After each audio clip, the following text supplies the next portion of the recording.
presencial. Bueno, ahora sí nos venimos acá y vamos a dar entonces inicio. Vamos entonces a iniciar con una oración para, pues para que el Espíritu nos acompañe, ¿listo? Y pues si ustedes me lo permiten, yo la voy a ofrecer, ¿está bien? Sí, señor, perfecto. Bueno, nuestro querido amado Padre Celestial, queremos darte las gracias, Padre, por este día. Gracias por la noche que nos cobija y gracias por permitirnos llegar a este tiempo con salud, con bienestar, a pesar de las dificultades que surgen en el mundo, las pruebas, los desafíos que muchas veces podamos tener de forma individual o familiar o por amigos que están pasando por necesidades.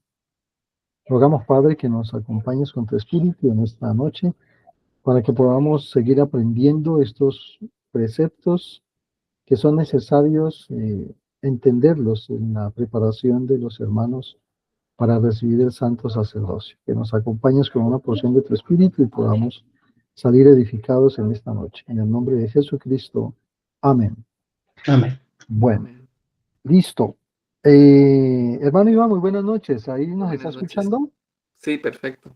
Perfecto, listo. Entonces regáleme un segundito. Yo subo un poquito más el volumen acá por si llegan a entrar algunos de los otros hermanitos para escucharlos bien. Bueno, entonces, queridos hermanitos, hoy vamos a dar dos clases, ¿listo? Porque la idea es acelerar un poco el proceso. En el mes de marzo tenemos una conferencia del sacerdocio, entonces la idea es tratar de, si podemos hasta esa fecha dar el curso, pues mucho mejor, ¿listo? Para que estén más preparados en caso de que lleguen a entrevistarlos. Bueno, entonces hoy vamos a hablar de dos aspectos claves. Uno tiene que ver con la restauración del sacerdocio, ¿cierto? No sin antes voy a recordarles que en la anterior clase pues, la idea era que se estudiaran los deberes en el sacerdocio, vivir dignamente, pues para tener poder en el sacerdocio. Ya habíamos visto la diferencia que hay entre tener la autoridad y tener el poder del sacerdocio, ¿cierto? Que son dos cosas completamente diferentes. Bueno, entonces la otra era buscar el Espíritu Santo como guía, aquí lo podemos tener, y usar el sacerdocio para bendecir la familia y por lo tanto ser un digno representante pues del Salvador. Entonces hoy vamos a hablar un poquito acerca de cómo ocurre esta restauración del sacerdocio, ¿cierto? Entenderemos un poquito lo que tiene que ver con la apostasía y cómo de esa apostasía llegamos a la restauración. Hay que entender un concepto, queridos hermanos, y es que el sacerdocio existe desde tiempo atrás, desde antes de la creación del mundo, del mismo universo, incluso el sacerdocio ha existido. Y el sacerdocio lo habíamos definido como el poder y la autoridad, entonces Dios delega al hombre para que éste pueda representarlo a él en la tierra y pueda bendecir la vida de sus hijos. Cuando el hombre fue creado, es este hombre, Adán, quien es el primer hombre en recibir el sacerdocio patriarcal. Se habla de patriarcal porque en esa época se pasaba el sacerdocio de padres a hijos, es decir, el Adán, que era el patriarca mayor, digamos, el primer patriarca, cuando tuvo sus hijos, él les confirió ese sacerdocio. Entonces, vamos a leer una escritura que se encuentra en Doctrina y Convenios, sesión 107, versículos 40 y 41, para que entendamos cómo este sacerdocio viene de esa época atrás. Entonces, si ustedes tienen sus escrituras ahí, vamos a leerlas, ¿listo? Entonces, si tienen ahí ¿cómo se llama? Sus celulares, pueden ingresar a la biblioteca, vámonos a las escrituras, y entonces vamos a leerlo y nos vamos a tratar de cada uno de ustedes puede leer un versículo, ¿listo? En la sección 107, 40 y 41. Entonces, yo voy a leer desde acá, abrir desde acá, si lo puedo compartir, entonces lo vamos leyendo, ¿está bien? ¿Listo? Tienen la América en esta familiar. Bueno, entonces vamos a mirar aquí en el 40. Si lo tienen ustedes, pues lo podemos mirar, y si no, pues me avisan. Sí, no, yo la comparto. Sí lo tengo. Listo, entonces vamos a empezar leyendo a partir del versículo 40. Listo, hermano, empezamos leyendo. El orden de este sacerdocio se confirmó para descender de padre a hijo, y por derecho pertenece a los descendientes literales del linaje escogido, el cual se hicieron las promesas. Muy bien, leamos de una vez el 41. Este orden se instituyó en los días de Adán y descendió por linaje de la siguiente manera. Exacto. Entonces vemos ahí que, como dice la escritura, ¿cierto? Como nos lo está diciendo, que el orden del sacerdocio, dice, se confirmó para descender de padre a hijo, por eso el nombre de patriarcal. ¿Listo? Y que dice que por derecho pertenece a quién? A los descendientes. Es decir, que los hijos de Adán tenían el derecho de recibir el sacerdocio y él como patriarca tenía, a quien se le había conferido este sacerdocio también podía otorgarlo, digamos, a sus hijos y estos a sus hijos y estos a sus hijos y así pues de manera de generación en generación. ¿Listo? Ahora bien, Adán dice que recibió el sacerdocio y lo transmitió pues a sus hijos, que eran justos. ¿Cuáles son algunos de esos hijos que aparecen ahí que recibieron el sacerdocio de acuerdo a lo que nos dicen las escrituras? Entonces está Set, ¿cierto? Que fue uno de los hijos posteriores al nacimiento de Caín y de Abel. Tenemos a Enos, que fue uno de los nietos precisamente de Adán. Enoch también, que fue otro nieto de Adán. Noé, que fue un tataranieto segundo de Adán también. Abraham, quien luego, pues, ustedes entenderán que es el gran patriarca, a través del cual se renovó nuevamente las promesas, ¿no? De vida eterna.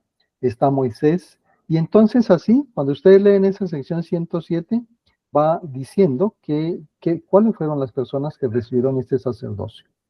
Entonces, bien, queridos hermanos, después de que el sacerdocio fue dado a los hombres, lastimosamente las personas comenzaron a rebelarse contra el Señor y a rebelarse contra el gran plan que se les había enseñado.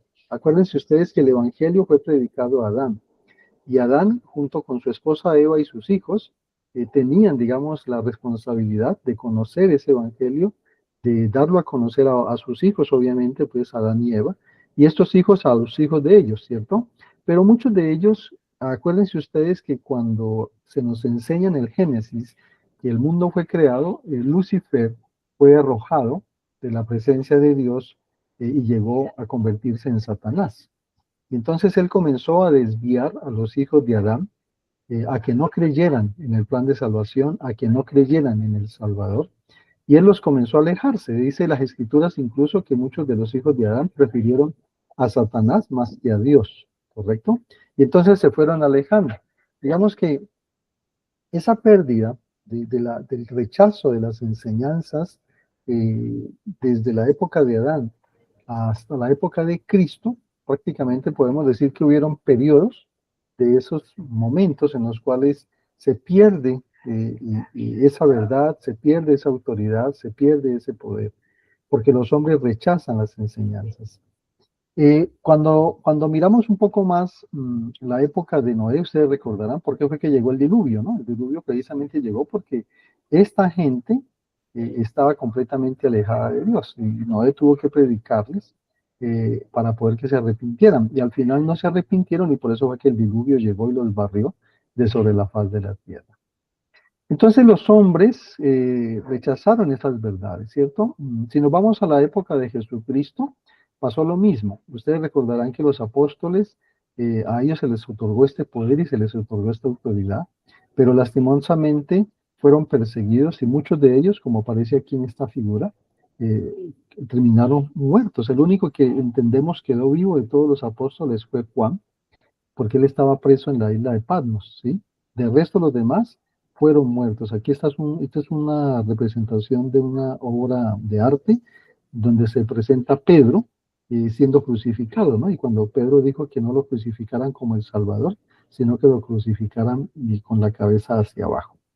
Entonces todos los apóstoles fueron muertos. ¿Qué pasó después de eso? El Evangelio fue en manos de hombres y de ahí en adelante comenzaron a establecerse sus propias ordenanzas. Muchas de las ordenanzas fueron cambiadas. Se pierde entonces la autoridad del sacerdocio porque ya no hay hombres que cumplan el mismo papel que cumplían los apóstoles por lo tanto, pues ya esa autoridad prácticamente se quita. Y por lo tanto, ¿qué sucede? O sea, ¿cuál es la consecuencia de esa apostasía? Es que viene un reino de oscuridad espiritual, porque en esa apostasía prácticamente es Satanás quien está gobernando y él está muy feliz pues, de que el evangelio haya sido retirado pues, de la tierra. Como lo dijo Isaías, ¿no? Isaías lo profetizó. Si ustedes leen aquí en Isaías 24:5, él dijo, traspasaron las leyes, falsearon el derecho, quebrantaron el pacto sempiterno. Entonces, esta gran apostasía hace que el sacerdocio ya no exista sobre la tierra y que es necesario que de alguna manera exista un periodo en el cual ese sacerdocio deba volver nuevamente a verse sobre la tierra. Ahí es donde entonces entra en juego el profeta José Smith, porque muchos años, digamos, se vivieron durante esa apostasía. De hecho, cuando aparece el profeta José Smith, ustedes mirarán la historia, y la historia habla de que él vivió entre los años 1800, ¿no? Hasta el año 1846, cuando él es martirizado. ¿Sí? Y el profeta José Smith tiene una situación especial, y es que precisamente en el tiempo en el que él vivía, había una confusión enorme a raíz precisamente de esa apostasía.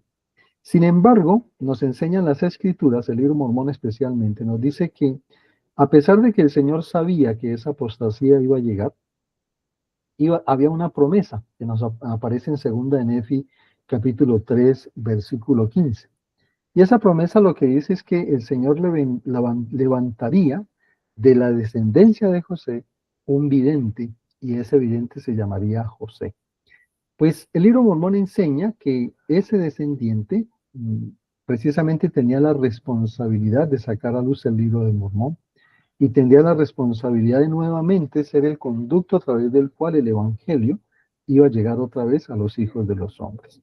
Entonces, en el año 1820, como ustedes ya conocen, ocurrió la primera visión. Entonces, José Smith se encontraba confundido acerca de las muchas ideas distintas que en esa época se enseñaban sobre religión. Y él acudió a la Biblia, ustedes recuerdan en Santiago, capítulo 1, versículo 5, cuando dice que si alguno de vosotros tiene falta de sabiduría, pídala a Dios, el eterno Padre, el cual da a todos abundantemente y sin reproche. Y eso fue lo que hizo José Smith. Una mañana de primavera, entonces él se fue a una arboleda cercana a su hogar. Ahí llegó y comenzó a orar con toda la fe y con todas las energías de su corazón. Y gracias a esa primera visión, entonces, que él tiene de Dios el Padre y del Salvador Jesucristo, quienes se aparecen a él, ¿cierto? Y quienes le enseñan y le dicen que lastimosamente ninguno de estos credos religiosos que en esa época estaban era la iglesia del Señor. Ninguno, porque todos se habían desviado. Lo honraban con sus labios, mas negaban pues prácticamente la eficacia del Evangelio. Luego, después del año 1820, hubieron una serie de visitas posteriores por parte del ángel Moroni, cuando él visita a José Smith. Y ustedes recordarán que en esta parte de la historia es donde ya José Smith tiene una función supremamente importante, la cual es sacar a luz el libro de Mormón. El profeta Moroni se aparece a él en varias ocasiones, habla con él, lo capacita, le enseña, ¿cierto? Y le advierte también de que él es la persona que ha sido escogida para sacar a luz nuevamente el Evangelio de Jesucristo. Entonces, José Smith tiene otra serie de visitas de parte de Moroni, quien ya lo instruye y le dice exactamente pues, dónde están esas planchas, y José Smith, posteriormente a esa visita, empieza la traducción de las planchas de oro que él encontró bajo la guía del Espíritu y bajo una revelación que recibió. Después de eso, entonces ya en el año 1829, es decir, estamos hablando de prácticamente 6 años, estaríamos hablando, sí, más o menos 6 años después de la visita que Moroni le hizo al profeta, se restaura el sacerdocio. Esa restauración del sacerdocio, queridos hermanos, es muy importante. ¿Por qué? Porque nos dice que después de mucho tiempo de que este sacerdocio había sido retirado de la tierra, el 15 de mayo del año 1829, por conducto de Juan el Bautista, que fue el último de los profetas, digamos, en esa época, que predicó el arrepentimiento en la época del Salvador y que El Salvador también fue bautizado por él mismo, por Juan. Aparece a José Smith en esta fecha del 15 de mayo de 1829, y en ese entonces ya Oliverio Cowdery pues se había unido a la iglesia, ¿correcto? Y al unirse a la iglesia, entonces tiene esa posibilidad de recibir el Evangelio. Discúlpenme un segundito, voy a ver si hay alguien más que está queriendo entrar. Un segundo.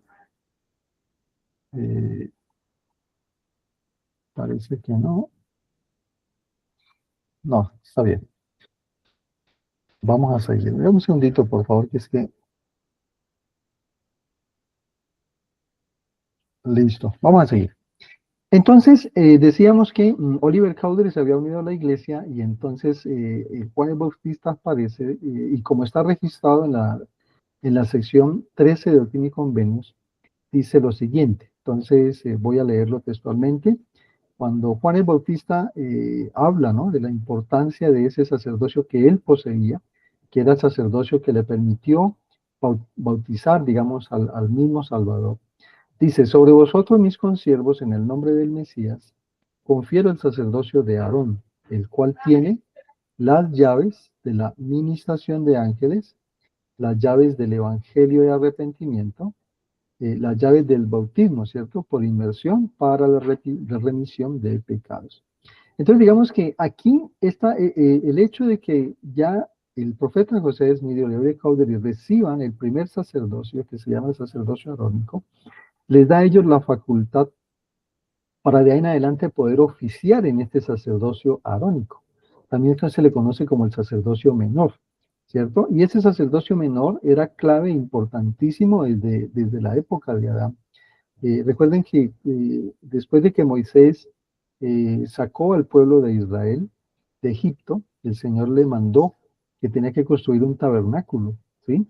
Que ese tabernáculo ellos debían de llevarlo al desierto, y en ese tabernáculo, que era la representación de un templo, se tenía que oficiar en los deberes que el Señor le reveló a Moisés, en lo que hoy conocemos pues como el Éxodo, y posteriormente, después del Éxodo, aparecen entonces los mandamientos y las ordenanzas que fueron revelados a Moisés para que se pudieran hacer en el tabernáculo. Entonces, este sacerdocio de Aarón ya tenía, digamos, la potestad, o como le llaman aquí, las llaves, ¿sí? Es ese derecho de presidir, ¿cierto? De saber qué se hace con esa autoridad. Y que esa autoridad tenía nada más y nada menos que la administración de ángeles, es decir, que los que poseen esta autoridad tienen el privilegio de que los ángeles les ministren, les acompañen, les ayuden. También este evangelio, este sacerdocio, perdón, tiene también las llaves del evangelio de arrepentimiento. Por eso era que cuando Juan el Bautista predicaba para que se arrepintieran, ¿cierto? En esa época, a los judíos que estaban viviendo pues en Jerusalén y en sus alrededores. Y una cosa muy importante de ese sacerdocio era que con ese sacerdocio se podía bautizar. Entonces, una vez que se bautizaban, ellos lo hacían para la remisión pues, de sus pecados. Entonces, bueno, este fue el primer sacerdocio que recibe el profeta y que recibe también Oliver Cowdery como preparación también para lo que vendría más adelante. Y eso que vendría más adelante era nada más y nada menos que también recibir el sacerdocio de Melquisedec. Es decir, que este sacerdocio también fue restaurado. La fecha no se conoce exactamente, no se sabe por qué no quedaron registros exactos de esa fecha en todos los diarios, anotaciones, registros que se dejaron en esa época.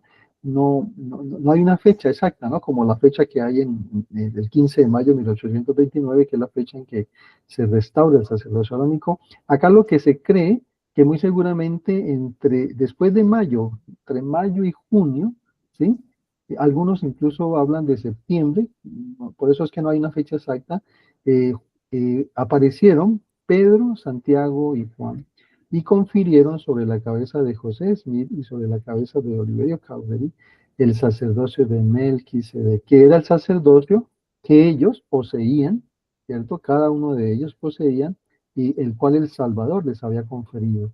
Este poder y autoridad que se llama el sacerdocio Melquisedec, también se le llama el sacerdocio mayor, posee, digamos, otra serie de responsabilidades que tienen que ver con la administración temporal y espiritual de la Iglesia de Cristo, y administra las ordenanzas de la exaltación, ¿sí? Por eso es que cuando nosotros hablamos de que se nos confiere el sacerdocio, tenemos que entender que se nos está confiriendo nada más y nada menos el poder que Dios tiene, el poder con el cual el universo fue creado, el poder con el cual se pueden mandar a las montañas a desviar el cauce de los ríos, se puede curar, se puede hacer milagros. Entonces, ese sacerdocio nuevamente retorna a la iglesia, ¿cierto? A través del profeta José de Mí y a través de Oliverio Caudel. El sacerdocio arónico, que también es como llamado el sacerdocio menor, decíamos, tiene unos poderes y tiene unos deberes que también es importante que nosotros conozcamos. Ya lo habíamos dicho, ¿cierto? La administración de ángeles, que es pedir a los ángeles que apoyen y que los ayuden en el momento, digamos, que lo requieran. La predicación del arrepentimiento y del bautismo. Otra importante de las responsabilidades es administrar la Santa Cena. Yo creo que ustedes ya lo han hecho, si mal no recuerdo, cuando ustedes se sientan allá delante de del púlpito y donde se bendice pues el pan y el agua. Cuando ofician en ese momento, ustedes están utilizando el sacerdocio arónico para poder bendecir esa Santa Cena, ¿cierto? A través del sacerdocio arónico también se enseña el Evangelio. A través del sacerdocio arónico, los diáconos, por ejemplo, tienen la responsabilidad de recaudar las ofrendas de ayuno. Ellos pueden ir incluso por las casas de los miembros el día sábado, previo pues al domingo de ayuno, y pueden ir pasando por la casa de los hermanos y recogiendo esas ofrendas de ayuno. El sacerdocio arónico también tiene que ver con el cuidado pues, de los necesitados. Y una cosa importante es que el sacerdocio arónico de alguna manera está preparando el camino para que la persona más adelante reciba el sacerdocio de Melquisedec. Esta imagen que ustedes ven aquí es una imagen que representa a los que en esa época, de la época de Moisés, se vestían de esta manera para poder oficiar dentro del Santo Templo. Estos eran los levitas y los que poseían el sacerdocio arónico, que tenían pues unos deberes muy específicos con los sacrificios y holocaustos que se ofrecían dentro del tabernáculo. ¿Listo? Hoy en día no nos vestimos así, ¿no? Porque eso pues depende de los tiempos. Hoy en día nos vestimos de camisa blanca y corbata, ¿cierto? Para nosotros oficiar pues, dentro de las ordenanzas que competen a este sacerdocio pues arónico. Entonces, esa digamos que es como la primera parte de entender por qué se restaura el sacerdocio arónico primero y después por qué se restaura el sacerdocio de Melquisedec. Ahora bien, en Doctrina y Convenios 107, versículo 8, nos dice lo siguiente, dice que el sacerdocio de Melquisedec tiene el derecho de presidir, ¿listo? Y tiene el poder y la autoridad sobre todos los demás oficios que tenga la iglesia. Esos conceptos es importante entenderlos, ¿cierto? Cuando se habla de presidir, precisamente es la facultad con la que esa persona puede servir, digamos, con el sacerdocio a las otras personas. Ustedes recordarán cuando el Salvador Jesucristo otorgó este poder y autoridad a cada uno de sus discípulos, después Él les mandó a predicar, no les dijo que fueran por todos los rincones del mundo predicando, sanando a los enfermos, echando espíritu de las personas que estuvieran poseídas, ayudando en otras palabras pues a las personas con ese poder y con esa autoridad. Entonces Él les dio esa autoridad para que ellos pudieran hacer esas actividades. Eso se le llama presidir, porque en ese momento Él era el que tenía esas llaves de presidir ese sacerdocio. Y ese sacerdocio, pues nada más y nada menos que contenía el poder y la autoridad con la cual los apóstoles, todos ellos, ¿cierto? Todos ellos podían realizar milagros, podían dar bendiciones a las personas, podían echar espíritus inmundos, es decir, tenían el poder y la autoridad del Señor dada a ellos para hacer todas estas cosas. Y algo importante dentro del sacerdocio de Melquisedec es que este sacerdocio, por eso se llama mayor, ¿no? Porque de alguna manera este sacerdocio es el que administra todos los oficios prácticamente de la iglesia. Es una persona que tiene el sacerdocio de Melquisedec, puede oficiar en las ordenanzas del sacerdocio arónico, por ejemplo, ¿cierto? Y el sacerdocio arónico tiene algunas, digamos, como poderes especiales. ¿Cuáles son algunas de esas responsabilidades, bendiciones o poderes que se le otorgan a esta parte del sacerdocio? Una es que la persona que posee el sacerdocio Melquisedec puede conferir el don del Espíritu Santo. Una persona que confía, a quien se le ha conferido el sacerdocio arónico, por ejemplo, puede solamente bautizar ¿cierto? Lo que mirábamos anteriormente, pero no puede conferir el don del Espíritu Santo. ¿Por qué? Porque esa responsabilidad le ha sido asignada solamente a aquellos que posean este sacerdocio. Dos, pueden dar bendiciones a los enfermos. Por eso es que ustedes han visto a los misioneros o a los hermanos, cuando se dan bendiciones, se hacen a través de ese sacerdocio. A través de este mismo sacerdocio se pueden realizar las ordenanzas del templo, ¿cierto? Que son el sellamiento entre marido y mujer, el sellamiento entre los hijos a los padres, la sagrada investidura, todo eso se puede hacer cuando se posee este sacerdocio. También el sacerdocio Melquisedec administra todos los asuntos espirituales, por eso es que encabeza el profeta de la iglesia, el quórum de los 12 apóstoles, el quórum de los 70, las estacas, las misiones, los barrios o ramas. De ahí en adelante, cada uno, digamos, de acuerdo a la responsabilidad que tenga, se le ha asignado parte de esa administración de la iglesia. A través de este sacerdocio también se puede recibir revelación, ¿no? Partiendo desde el profeta, quien la recibe para la iglesia, ¿cierto? En el mundo entero, y también para nosotros, cuando tenemos una responsabilidad, un llamamiento, a través de ser poseedores de ese sacerdocio Melquisedec, podemos abrir la revelación, podemos abrir las ventanas de los cielos, podemos ser guiados y ser dirigidos por el Espíritu Santo. Muy bien, entonces ya hemos dicho, queridos hermanos, por qué es importante que se nos confiera el poder y la autoridad de la manera correcta. En Hechos capítulo 19 aparece una experiencia interesante, ¿no? Vamos a mirarla un momentico, yo creo que podemos mirar esa parte que ocurrió en el Nuevo Testamento, en Hechos capítulo 19, voy a leerlo por acá, permítanme, lo buscamos, en Hechos capítulo 19, los versículos del 1 al 6. Dice lo siguiente, ¿no? Dice, y aconteció que mientras Apolos estaba en Corinto, Pablo, después de recorrer las regiones superiores, vino a Éfeso y hallando a ciertos discípulos, les dijo, ¿habéis recibido el Espíritu Santo después que creísteis? Y ellos le dijeron, ni siquiera hemos oído si hay Espíritu Santo. Entonces dijo, ¿en qué pues fuisteis bautizados? Y ellos dijeron, en el bautismo de Juan. Y dijo Pablo, Juan bautizó con bautismo de arrepentimiento, diciendo al pueblo que creyesen en el que había de venir después de él, a saber, en Jesús el Cristo. Cuando oyeron esto, fueron bautizados en el nombre del Señor Jesús. Y habiéndoles impuesto Pablo las manos, vino sobre ellos el Espíritu Santo, y hablaban en lenguas y profetizaban. Entonces, de esa manera, podemos mirar cómo Pablo, ¿cierto?, encuentra a los discípulos que necesitaban ser bautizados otra vez. ¿Por qué? Porque no tenían la autoridad correcta. Solamente se los había bautizado, pero no se les había conferido el Espíritu Santo. ¿Cierto? Entonces, ¿qué pasa? Resumamos. Si no existiera el sacerdocio del Señor, entonces no existiría la iglesia verdadera. Tampoco se podrían realizar las ordenanzas que fueran válidas ante los ojos del Señor, como el bautismo, como repartir la Santa Cena, como el matrimonio en el templo, la investidura en el templo, ¿cierto? Por otro lado, no habría autoridad para actuar por Dios, es decir, todo el mundo hablaría de Dios, pero nadie realmente estaría comisionado para poder enseñar de manera adecuada como el Señor lo había establecido desde tiempos inmemoriales, desde los mismos tiempos de la creación. Y por lo tanto, si no hay sacerdocio, ¿cierto?, no se puede lograr la vida eterna porque no hay quien haga las ordenanzas. Por eso era importante que el sacerdocio fuera restaurado en este tiempo previo a la segunda venida del Salvador Jesucristo.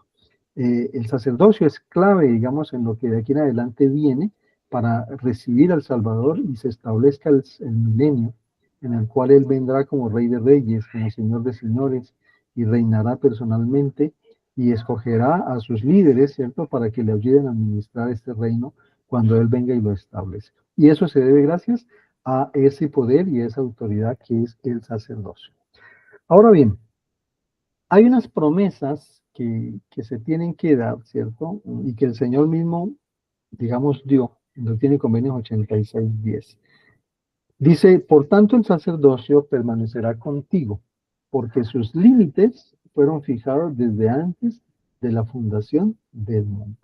Entonces miren ustedes que ya el Señor promete que no se va a volver a quitar el sacerdocio, sino que el sacerdocio va a permanecer hasta cuando Él regrese por segunda vez y establezca su reino aquí sobre esta tierra, el reino que Él prometió desde mucho tiempo atrás, ¿cierto? Y la iglesia es la institución que prepara al mundo y a los miembros de la iglesia para cuando ese reino venga. En esta dispensación, entonces, concluimos que el sacerdocio no será quitado de nuevo, sino que ese sacerdocio permanecerá hasta que el Salvador Jesucristo venga ahora en su segunda venida. Por lo tanto, la restauración es completa y es permanente, mis queridos hermanos.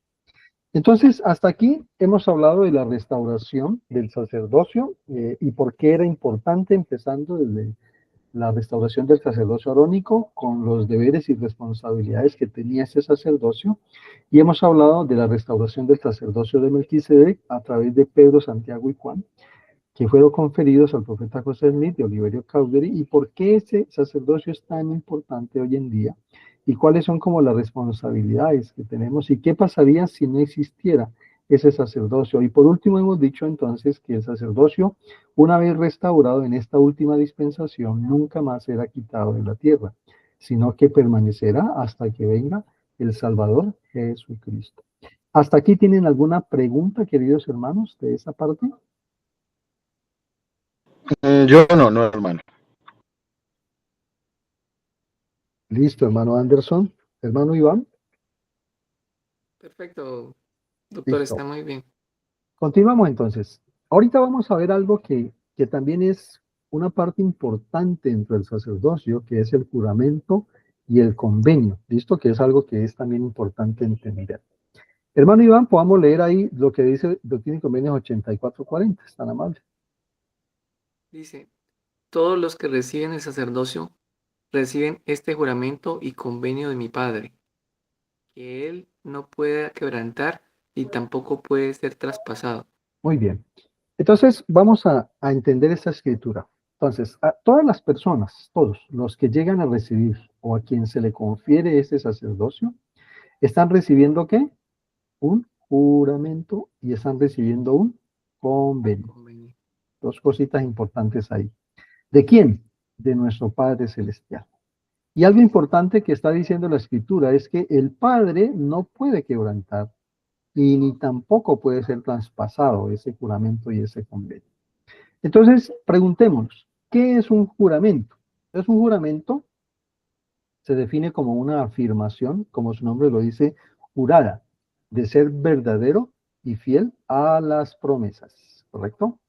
Segundo, el Señor nunca va a romper esas promesas. Tal vez nosotros podemos romper esas promesas, ¿sí? Nosotros como seres humanos podemos, digamos, alejarnos de la iglesia y tal vez irnos incluso en contra del mismo Salvador y de la misma iglesia.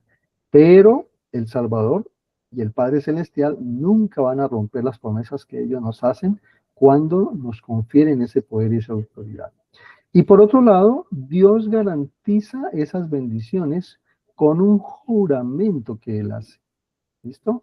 Y ese juramento lo hace Él, el Padre Celestial. Entonces Él jura que cuando nosotros recibimos el sacerdocio, vamos a recibir unas bendiciones de su mano, que ahorita las vamos a mirar, ¿cierto? Y ese juramento, repito, es una afirmación que hace el mismo Padre Celestial de que de lo que Él nos está entregando es algo que es verdadero y que es fiel de acuerdo a las promesas que Él ha dado, digamos, a sus hijos desde la restauración del mundo, del Evangelio, perdón, y desde la creación del mundo, cuando Él enseñó el Evangelio a Adán y a sus hijos, y de ahí en adelante a todas las demás generaciones. Entonces, nosotros cuando recibimos el sacerdocio, de alguna manera, estamos recibiendo ese juramento y estamos haciendo un convenio con el Padre Celestial. Y algo que es claro dentro de esa parte del Salvador y del Padre es que ellos no van a quebrantarlo, ¿cierto? Ni tampoco lo van a traspasar, sino que van a respetar lo que ellos mismos han dicho, que la persona recibirá si permanece fiel, si permanece justa, hasta el día en que seamos juzgados. Entonces, en Doctrina y Convenios 8433 aparece también esta parte que es también importante que la podamos nosotros entender. Hermano Anderson, leamos esa partecita que está en comillas. Quienes son fieles hasta obtener estos dos sacerdocios y magnifican su llamamiento. Quienes son fieles hasta obtener Exacto. y magnifican su llamamiento. Llamamiento. Entonces, digamos que cuando yo recibo el sacerdocio, entonces yo prometo fidelidad, ¿sí? Tanto el sacerdote, cuando reciba el sacerdocio arónico como reciba el sacerdocio mayor, yo estoy prometiéndole al Señor una fidelidad. Y también estoy prometiéndole al Señor que voy a engrandecer el llamamiento, es decir, las responsabilidades que Él coloque sobre mí. ¿Listo? Y cuando se habla de ser fieles, ¿qué quiere decir? Que nosotros estamos dispuestos a guardar los mandamientos y estamos dispuestos a guardar los convenios. Y magnificar nuestro llamamiento, ¿a qué se refiere? Se refiere a que nosotros estamos dispuestos a servir al Señor y a su iglesia con todo nuestro corazón, con toda nuestra mente y con toda nuestra fuerza. Eso es clave dentro de el entender que cuando yo recibo el sacerdocio, prometo ser fiel y prometo magnificar las responsabilidades que el Señor considere que yo, de acuerdo a mis dones, a mis talentos, de acuerdo a lo que yo haya podido desarrollar como persona, como ser humano, como hijo de Dios, como esposo, como padre, como líder, qué sé yo. Entonces permite Él que yo pueda servirle a Él. Y magnificar, obviamente, tiene que ver con qué? Con engrandecer el reino de Dios, ¿cierto? A través del servicio que yo preste, en las diferentes responsabilidades donde yo soy llamado. Entonces, por ejemplo, si a ustedes el presidente Rama le dice un domingo, le dice, hermano Iván, usted puede bendecir la Santa Cena.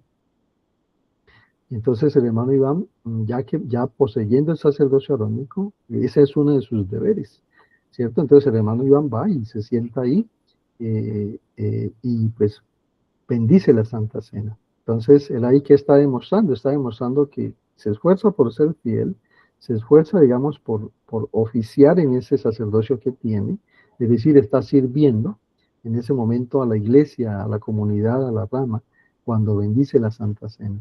Y está engrandeciendo de alguna manera, pues, el reino de Dios, porque permite que los hijos de Dios participen de la ordenanza del pan y del agua para renovar los convenios que han hecho con Dios a la hora del bautismo. Y así con cada una de las responsabilidades que se nos vayan asignando a nosotros dentro del servicio, pues, en la iglesia. Ahora bien, ¿cuáles son las promesas del Señor? Es decir, Él hace un juramento y nosotros participamos en ese convenio que hacemos con Él. Y Él nos hace unas promesas y esas promesas son muy importantes. Entonces, las promesas tienen que ver con las bendiciones, digamos, que Él nos promete a nosotros. Si nosotros somos fieles, si somos leales, y si magnificamos nuestros llamamientos, y si servimos en la iglesia con el alma, con la mente y con el corazón. Entonces, si guardamos nuestras promesas, ¿qué vamos a hacer?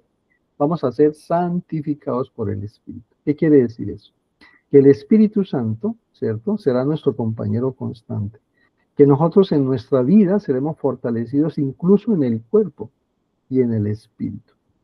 Que seremos llamados los hijos de Moisés y de Aarón, es decir, que nosotros tendremos el privilegio de poder oficiar en todas las ordenanzas que son salvadoras para el género humano. Y por último, se nos promete las bendiciones que se le prometieron a Abraham, cuando el Señor le dijo que por conducto de Abraham serían bendecidas todas las familias de la tierra, ¿cierto? Y que Abraham llegaría a tener una posteridad tan numerosa como si fueran las mismas arenas del mar o las estrellas del universo. Entonces, eso significa que nosotros recibiremos todas las bendiciones que le fueron prometidas a Abraham. ¿Y cuáles son esas bendiciones? Pues para entender esas bendiciones, pues tenemos que leer la Biblia, ¿sí? Ahí están. Cuando nosotros recibimos, por ejemplo, la bendición patriarcal, en esa bendición patriarcal recibimos esas promesas de esas bendiciones que le fueron otorgadas a Abraham. Acuérdense que el Señor le dijo a Abraham que de él saldrían multitudes de naciones y que esas naciones gobernarían el mundo, ¿sí? Y que si Abraham se mantenía fiel y su posteridad, entonces alcanzaríamos la vida eterna de acuerdo pues al plan que Dios estableció. Entonces, queridos hermanos, al guardar esas promesas del Señor, nosotros nos esforzamos por ser fieles, por ser leales, por ser verídicos. Y el Señor que promete, entonces nos promete santificarnos por el Espíritu, promete que seremos los hijos de Moisés y de Aarón, es decir, que tendremos el privilegio de administrar las ordenanzas salvadoras y por lo tanto nos promete todas las bendiciones que Él le prometió a Abraham, tanto físicas como espirituales. Entonces las promesas del Señor, cuando habla de ser los elegidos de Dios, es que nosotros seremos escogidos, queridos hermanos, para recibir toda la plenitud de lo que el Padre tiene. Si ustedes ven aquí este dibujo, esto es una representación simbólica de cómo sería ese reino en el que Dios mora, ese reino en el que Dios vive, ¿cierto? Con sus santos ángeles y todos los que han logrado llegar a la exaltación. En el libro de Apocalipsis aparece Juan dándonos una idea de cómo es ese reino, ¿no? Dice que es una gran ciudad cuyas calles parece que estuvieran pavimentadas de oro, en donde se encuentra el trono de Dios, reinando Él en majestad y gloria. Todo honor, toda potestad, toda gloria, toda inteligencia, toda profundidad, toda anchura, todo lo que ustedes se puedan imaginar de gozo y de felicidad y de bendición, se encontrará ahí en ese reino del Padre Celestial. Y Él entonces nos dice que cuando nosotros recibimos el sacerdocio, somos la descendencia de Abraham. Y al ser la descendencia de Abraham, somos escogidos para recibir todo lo que el Padre tiene. Ese es el juramento que Él hace. Todo lo que Él tiene será dado a nosotros si nosotros, cuando recibimos el sacerdocio, permanecemos siendo fieles y leales hasta el día de nuestra muerte. La promesa suprema aparece en Doctrina y Convenios 84-38, cuando Él dice, todo lo que mi Padre tiene, le será dado. Y si usted se puede imaginar, querido hermano, hermanos, todo lo que Dios tiene, estamos hablando de la tierra, estamos hablando del universo, estamos hablando de los planetas, estamos hablando de todo lo que usted puede imaginarse en oro, en plata, en materiales preciosos, bueno, todo, absolutamente todo lo que haya sido creado. Todo eso que Dios tiene promete que si nosotros somos fieles y leales al recibir estos dos sacerdocios y nos mantenemos aún hasta el día en que muramos, entonces seremos herederos de esa gran promesa. Entonces, queridos hermanos, todo poder, toda influencia y toda fortaleza que el Señor posee será nuestra también. Seremos coherederos con Jesucristo de esas grandes promesas que el Señor nos ha dado. Promesas que Él cumple. ¿Está claro? Que Él no va a fallar. Que nosotros podamos fallar es otra cosa, pero que Él las va a mantener siempre. Eso es lo que Él ha dicho, eso es lo que Él habló, y por lo tanto es lo que va a pasar. Ahora, ¿cuál es nuestro desafío? Nuestro desafío es esforzarnos por llegar a ser dignos y merecedores de esas bendiciones.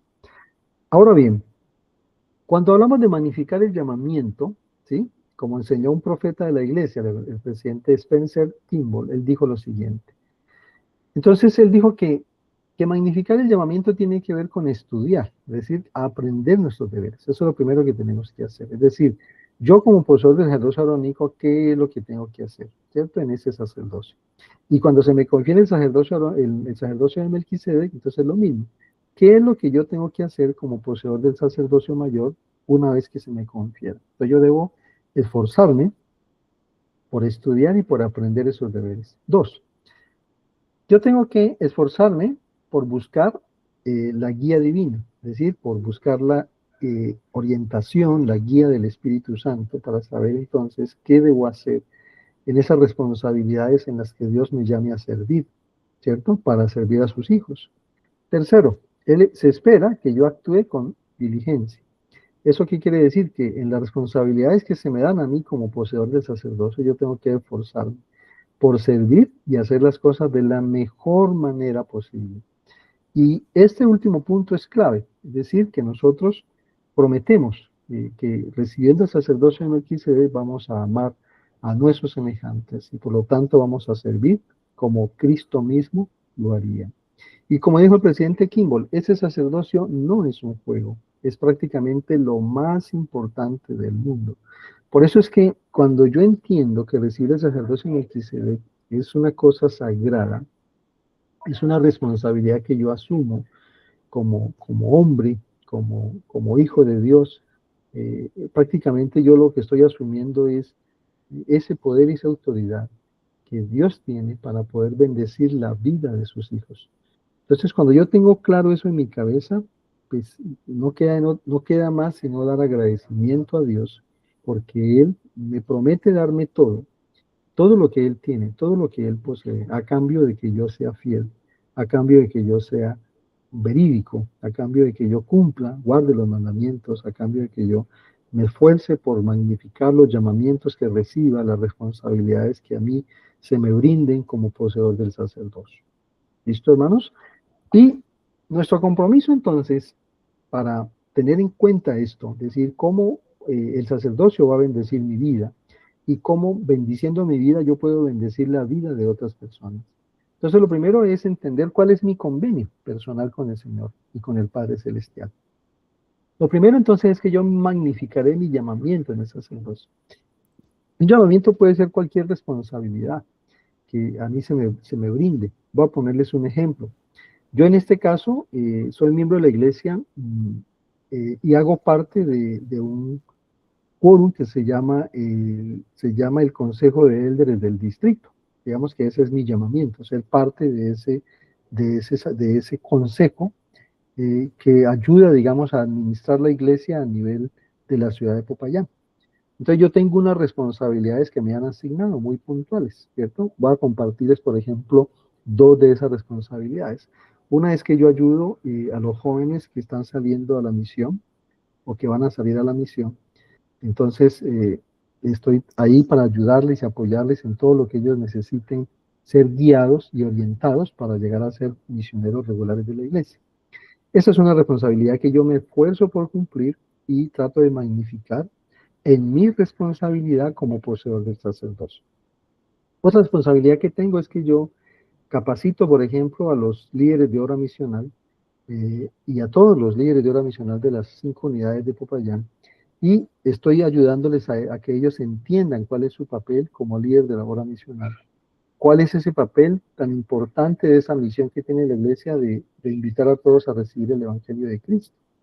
Entonces, por colocarles un ejemplo, entonces digamos que esas son dos de mis responsabilidades y yo qué hago, yo trato de hacer lo mejor que puedo en esas responsabilidades.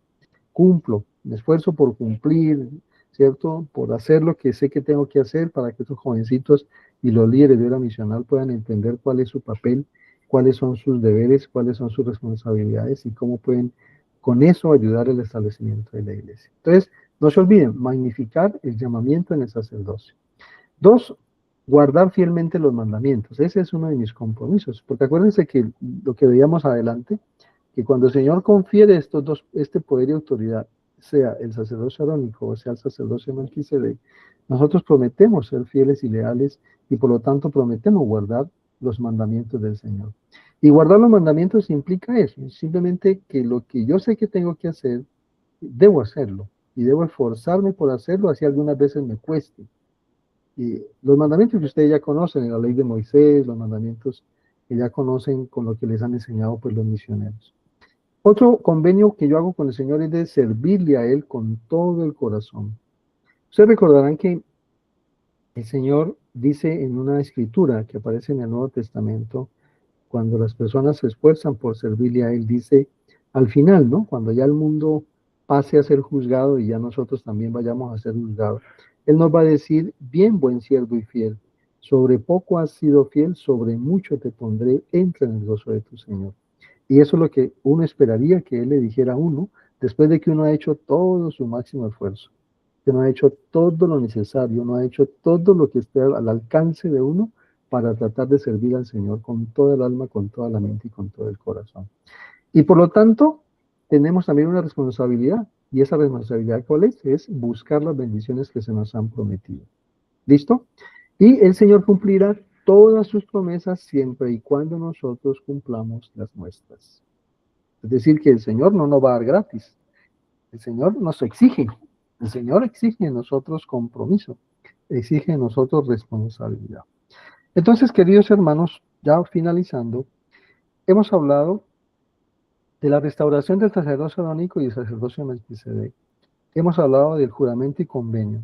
Juramento que hace Dios, correcto, y que no va a quebrantar, convenio que nosotros pactamos con el Señor de ser fieles, de ser leales, de guardar los mandamientos, de servirle a Él con toda la mente y con todo el corazón. Y que si nosotros nos esforzamos por ser fieles y leales, verdaderos, verídicos, y guardamos los mandamientos, entonces el Señor nos dará todas las bendiciones que Él tiene aparejadas para nosotros por nuestro esfuerzo, por nuestro sacrificio, por la entrega que nosotros hacemos a Él, a su evangelio, a su iglesia. Y esas bendiciones no solamente serán bendiciones temporales, sino que también serán bendiciones espirituales. Y sobre todo, ¿no? Yo digo que lo más importante, que serán las bendiciones de la vida eterna. Es decir, de llegar algún día a vivir en la presencia de nuestro Padre Celestial, con todos los hermanos y hermanas en el mundo entero, de todas las generaciones del tiempo, que lograron esforzarse por ser fieles y leales a lo que Dios nos había dicho que teníamos que ser. Entonces, la invitación es a que ustedes entiendan cuál es el convenio personal que están haciendo con el Señor una vez se les confiera el sacerdocio de Melquisedec. Y la idea es que se comprometan desde el momento en que se les confiere el sacerdocio hasta el último día que permanezcan sobre este estado terrenal.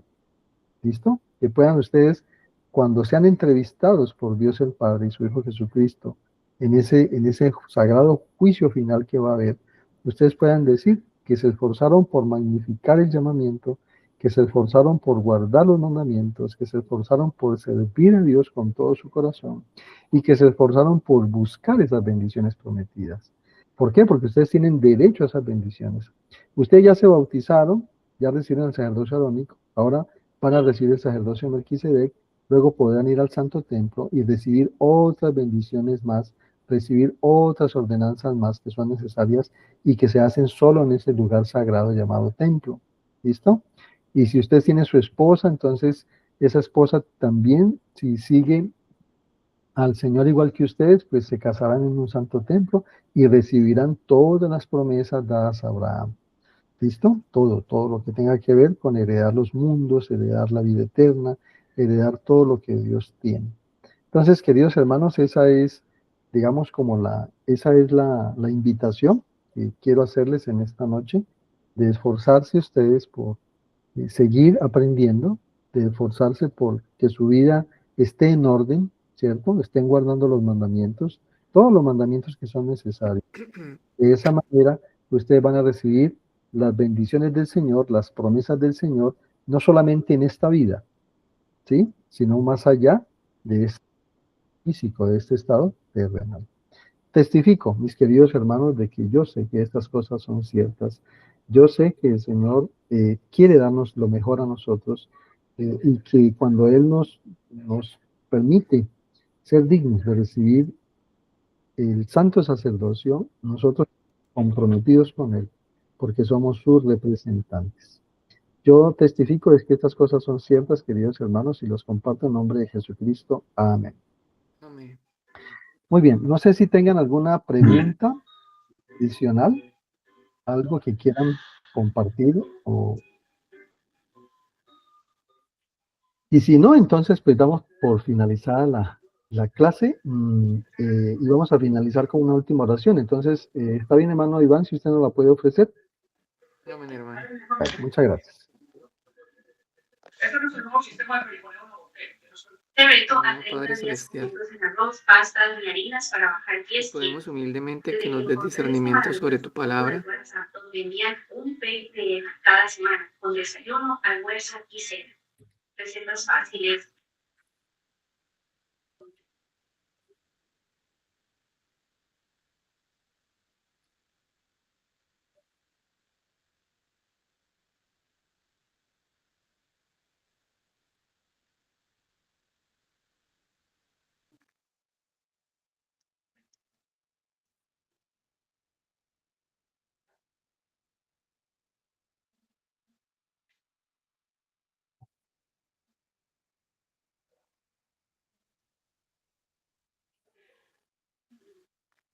Yo soy italiano.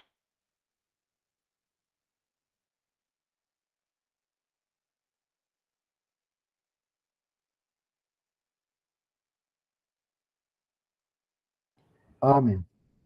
Muchas gracias, querido hermano Iván. Gracias, hermano Anderson. Entonces, Amén. estaríamos viendo el próximo, dentro de 15 días, ¿listo? Estaríamos viendo 2 lecciones más. Yo voy a dejar grabada esta y las dejo ahí también para que las recuerden. Y también les comparto el material para que lo puedan tener como repaso. ¿Listo? Listo, hermano, perfecto. Hermanito, muchas gracias. Que descansen. Que estén muy Buenas bien. noches. Dios los bendiga. Que estén Bueno, bien. hasta luego. Hasta luego.